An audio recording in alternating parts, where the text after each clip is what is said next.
Ages ago. Now I'm speaking to the camera. Right, girls, lovely to see you all. Nora, television. Yeah.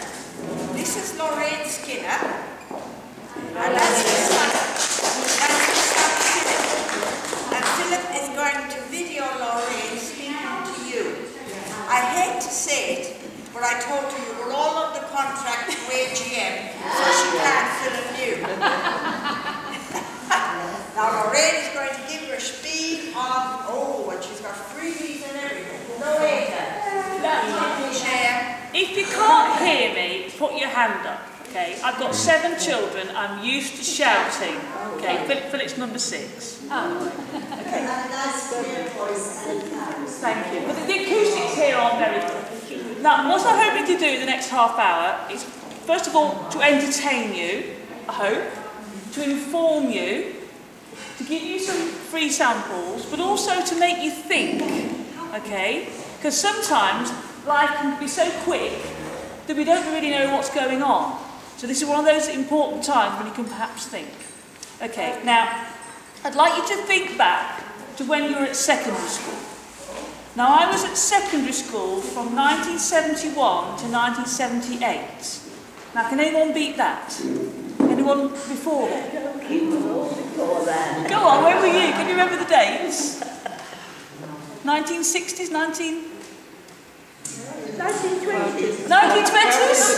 Very good, very good, very good. Excellent, excellent. Okay, so when you were at secondary school, can you remember what lessons you had about the environment, or climate change, or sustainability, or greenhouse gases, or carbon footprint, or global warming, or... You didn't? Well, the lesson I had was from my dad. He'd come home and say, this house is lit up like a Christmas tree. Do you know what? He'd make me turn all the lights off. That's the kind of education I had. Also, we had plant a tree in 73, plant some more in 74. But as far as the education I had about the environment, that was it. And the reason is that we didn't need that kind of education then. Because in the 1970s and before, planet Earth was just fine. There weren't any problems with the environment or anything like that. And what it is, now we've got the problem, is with carbon dioxide, or CO2, okay? And at that time, the Earth, planet Earth, could cope with all the carbon dioxide which was being emitted. Because carbon dioxide comes from burning fossil fuels, for example, and so the plants taking the CO2 and turn it to oxygen, so everything was fine. Now, I'll give you a very good analogy of this. In my house, there's 8 people in my house. I've got 2 washing baskets at the top of the stairs. They're dirty laundry, okay?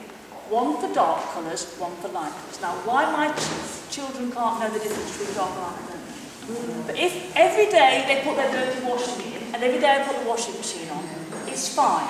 It doesn't build up, okay? So that's the analogy. But my husband, I look at him and say, John, you've had that T-shirt on for 3 days now. Do you know what he does? He goes, but it's clean. It seems to me, if he takes something off and it's not stiff enough to stand on its own, he thinks it's clean. Does anybody else have that problem? Yes. Okay. All right, now, 2 things happened in the 1970s to upset this balance we had. Okay? First of all, we burnt fossil fuels at a faster rate than the planet could cope. Because our standard of living was getting better. We were making more things, we were doing more things, okay? And also, we spent money that we didn't have. Does anyone know what that means? What's another word for spending money you don't have? Okay. Debt. That's what we did, unfortunately. And I think that, I don't know, in the 1970s, it started with the credit card. You know, before you collected the credit, everyone was encouraged to get the credit card and to spend and to spend and to spend and to spend. And what it is that we actually were spending money we hadn't already earned. Okay? And so the economy had to produce goods to spend this money on that you actually haven't earned. See what I mean? Okay? Now, this reminds me of my grandmother. She was born in 1899, okay? My grandfather was a taxi driver. He'd come home on a Friday and he'd give her her housekeeping for the week. And she would have to budget for the week, the food, the clothes, and my dad said she had these jam jars where she put the money in for the gas and the electric. It was called thrift. Now, what has happened to thrift? Out the window. Okay. All right. So, what happened was... Just pause them again. Yeah. You want to hear me, Nori? What happened was that the economy grew, the personal debt grew, and we became more and more wasteful because we've got more and more stuff that we're buying. So we waste things. My grandmother, I mean, she lived through 2 world wars, make do and mend. So you wouldn't throw anything away. You'd mend it, wouldn't you? But that just seems to have just kind of gone. Okay? And also, if you wanted to borrow money in the 1960s, when my dad in 1968, he had to go to he wanted to borrow some money to build a garage. He had to put his suit and tie on and go to the bank manager, because you had a bank manager then, you knew what his name was, you made an appointment and you asked to borrow the money. Now what do you have to do? A phone call. That's it. And I'll raise my credit limit by today. Okay. So, but unfortunately, this debt now is not just on a personal level, it's on a national level. There are countries now that have borrowed so much money, they're actually bankrupt. I mean, I feel so sorry because Greece, okay, owes so much money, it always can never pay it back. And the people who are suffering are the Greek people. Okay? So, let's think back to my laundry. So now we've got a situation where things are happening wrong, okay?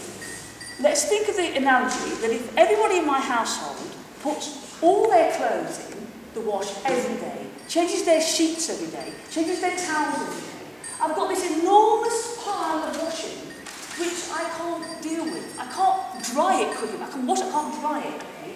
So what I do is I sort it into different colours and change everything, and I stack it in these baskets, ready to wash, And that's what planet Earth has done with all this carbon. It's parked it at the top of the atmosphere. All this is CO2. These are called greenhouse gases, okay, which the planet has parked because it can't process it. Okay? So, unfortunately, this has got an effect. It's called the greenhouse effect. The greenhouse effect is the planet's getting too hot. Okay? And this has an effect on what's called climate, or what we know as weather. Now, has anybody noticed that we had a hosepipe ban of dead water? Apparently, it was the wettest drought on record. I remember seeing that the rain was pelting down on my God, and I knew there's no way I could go out and use that hosepipe, because I knew I was banned. But the point was, you can't, now the weather is so unpredictable, you can't predict it. Now, I think it was 2 weeks ago, they had flash floods in the northwest of England. They had a month's worth of rainfall in 24 hours. People were flooded out. Has anyone ever been flooded? I mean, I just feel so sorry because everything gets ruined and the stink and everything. But fortunately in this country, if you're not insured, the government can help. There's all these authorities that can help you. But what's happening in other parts of this world, like for example Bangladesh, very poor country, gets lots of floods. People are dying. Now people have died in floods in this country, that's true. But not in the numbers that are happening elsewhere in the world, in these countries which